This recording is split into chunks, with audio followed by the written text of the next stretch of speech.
So if you've been a prepper longer than 5 minutes, then you have heard other preppers yell about smell and light and noise discipline. And if you're not familiar with those disciplines, that means that if it's not safe to do so, don't have your flashlight going or a lamp going on in your house.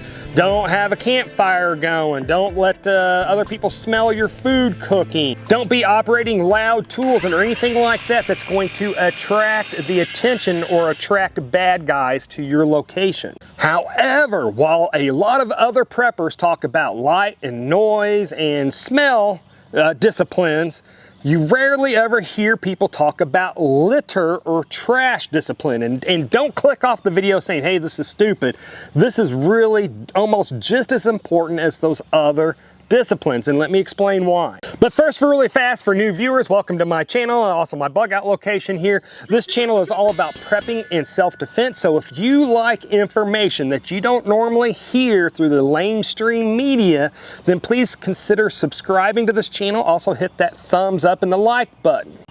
And folks, if you're hearing a noise in the background, just ignore it. That is my neighbor who is running his tractor on his property. And the funny thing is that he is acres and acres away, but it sounds like he is just only like 100 feet away or so. But hey, he's my neighbor. He's another fellow prepper. He's a good guy, so I'm just going to go ahead and video anyways. So a lot of people don't realize how much their trash says about them. A lot of people don't realize how much intelligence that a bad guy can get about you just from the trash that you leave behind, or the trash that you are letting gather up around where you are staying at or where you have been. Now, obviously, the first thing that trash or whatever will do, obviously it would let a bad actor, a marauder, whatever you want to call them, obviously it's going to let them know that you were even there to begin with. But not only will your trash, alert bad actors that you were even there to begin with, or you are still there, maybe just hiding,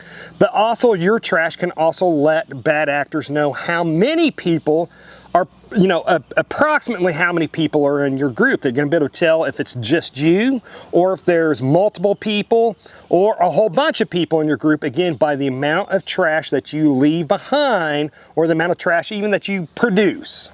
Now, another thing that it will tell them a lot of times is not only were you there and how many people is in your group, or if it's just you, but it will also can tell them how long that you were in an area, or how long you are staying in this area. So let's say that you are at your bug out location and you go out to forage for some food, and some marauders happen upon your bug out location while you are out foraging for food.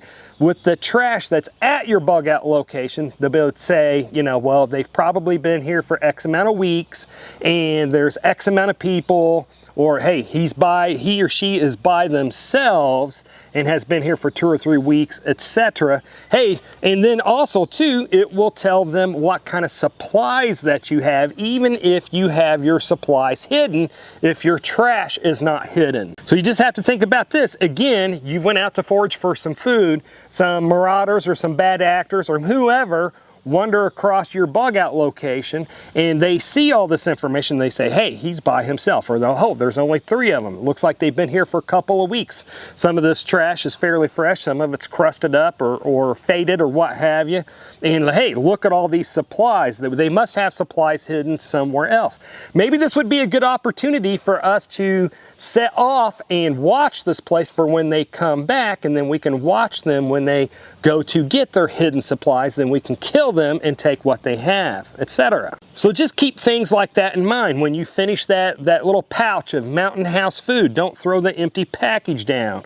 When you load a magazine with ammunition, don't just discard that empty box of ammunition. Again, telltale signs like that will give information to possible bad actors of what kind of supplies you have, how long ago you were there, how many people are in your group, etc. I'll tell you one thing, the last thing that I would want to be broadcasting in a grid down situation is the fact that if I have food and ammunition, the fewer people in a grid down situation that would know something like that would be the better. Now, another really important thing to consider about your trash, your refuse, or your litter is that even if you're not on the move and you're at a safe place and you're staying put there, trash will attract rodents and rodents attract disease. And in a grid down situation where you just can't run to the hospital or something like that, where you're already having a lower level of cleanliness, the last thing you want to be doing is attracting disease to your area or to your location. And speaking of disease, in a grid down situation, you're just not going to be able to run to the nearest hospital to get medical help for whatever you're ailing from. So I will shamelessly plug the book that I wrote, where it has hundreds of pages that shows you how you can make a lot of different medicines for a lot of different ailments just using the weeds and the trees that naturally grow around us. And at this time, that book is only 25 bucks, and I will put a link to it down below so you can check it out if you want to. Now, while this video was not very exciting, I mean, it was about trash, I think it is really hugely important, because you always hear people yelling about light and noise and smell discipline, but you hardly ever hear other preppers talk about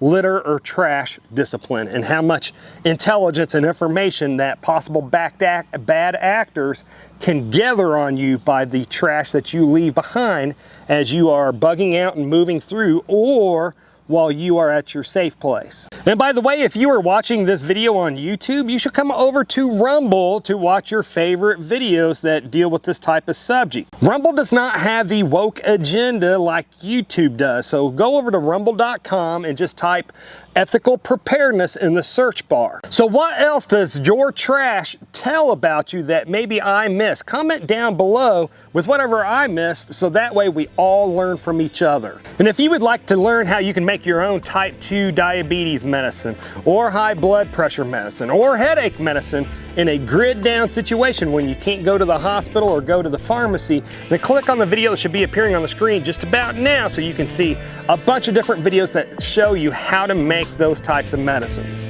All right, folks, this is enough internet for me today. I do need to get back to work, but folks, if you made it this far, hey, thank you very much for watching, and I pray that you have a good night.